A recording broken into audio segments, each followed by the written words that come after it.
Good morning, Kasturians, and welcome to video 3 of chapter Paths to Modernization.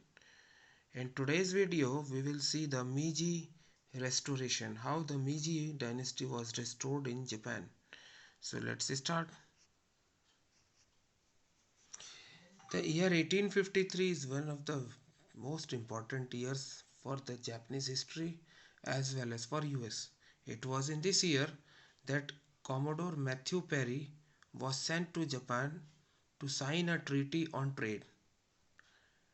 Actually, Japan was lying on the route to China, which was very important for USA as it can be a major market. Also, the warships of the US, which were placed in the Pacific, they needed a place to refuel themselves. That's why the US they sent Commodore Matthew Perry to sign the treaty and open the diplomatic relations with Japan. And by that time it was only one country, that is Holland, that was trading with Japan. What ultimately happened that this arrival of Mr. Matthew Perry, it re-established emperor as an important figure in the Japanese politics.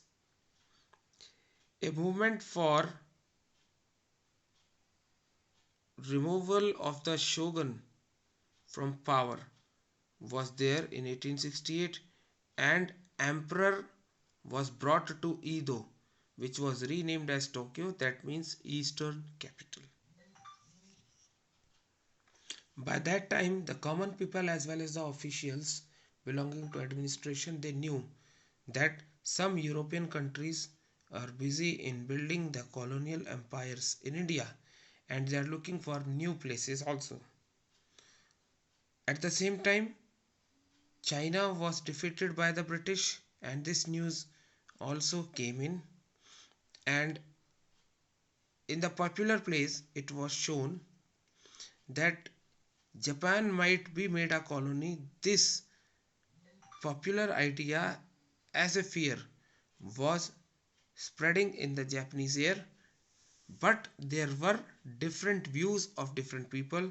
Many scholars wanted to learn from the new ideas instead of ignoring them like the Chinese, and others they wanted that the Europeans should be excluded even while being ready to adopt the new technologies they offered.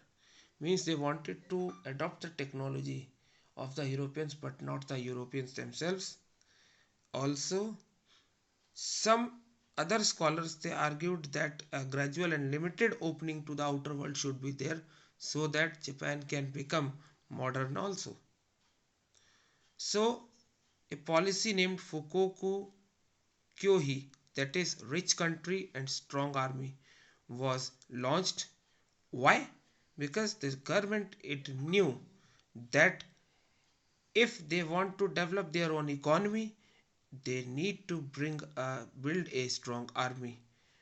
Otherwise, they will also be subjugated like India by the British, and that's why they launched this policy of Fukoku Kyohi, that is rich country and strong army, to create a feeling or sense of nationalism among the people, and those who were the subjects in the country they should be given equal status, that is they should be treated as citizens. Only then they can attach themselves to the nation and they can have a feel or sense of nationalism. At the same time, the emperor system needs to be built and the government started working. Why? Because emperor was a part of the system in Japan, and along with the bureaucracy and the military, emperor was also having some power. The government sent officials to study the monarchies prevailing in the other European countries. There, these people, these officers, they planned to model their own constitution in which emperor was given an important place. and the emperor was to be treated with reverence because the emperor was considered to be descendant of sun goddess. Also, the emperor was seen as a role model, as a leader of westernization, and that's why the emperor's birthday was declared a national holiday, and westernized, to show themselves westernized, military uniforms and edicts were issued in the name of the emperor. Also, the imperial rescript on education, which came in 1890, it urged people to pursue learning, advance public good, and promote common interests. And to fulfill the same, school system was built from 1870s. Schooling was made compulsory, or you can say universal, for all the boys and girls. The tuition fee were minimum and the curriculum was based on western models. But by the coming of 1870s, modern ideas were emphasizing.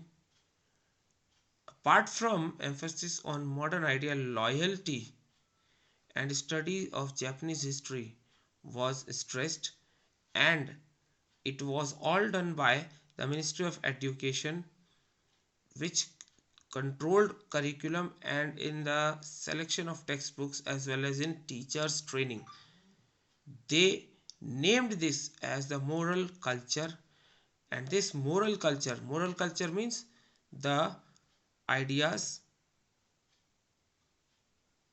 on loyalty and the study of Japanese history, which they termed as moral culture.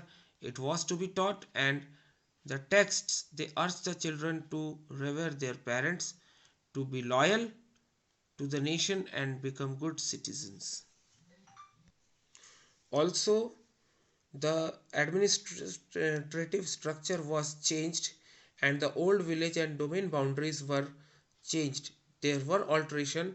The administrative units, they have to arrange for revenue, for maintaining the local schools and the health facilities, and for recruiting the people into the military. So all young men over 20 have to serve in the military service.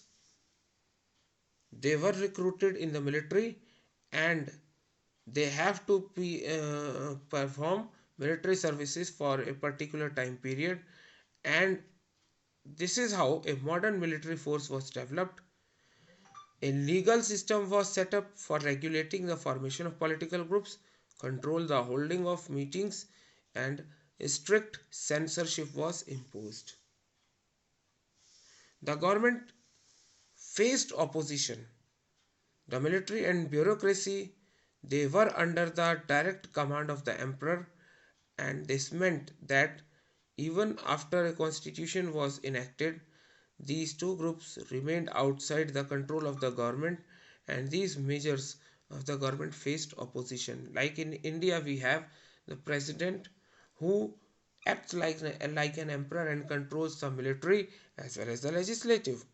So the tension between these different ideals, they were represented as a democratic constitution, and the modern army was to be created for far reaching consequences.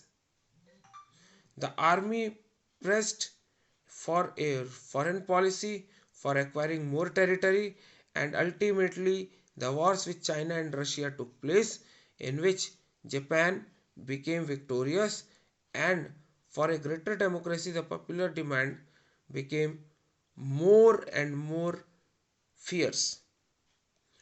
And the government's aggressive policies, they were also protested. But Japan developed economically, and it acquired a colonial empire that started protesting the spread of democracy at home, and it colonized and it put the people in collision. That's all we have in this video. Thank you and have a nice day.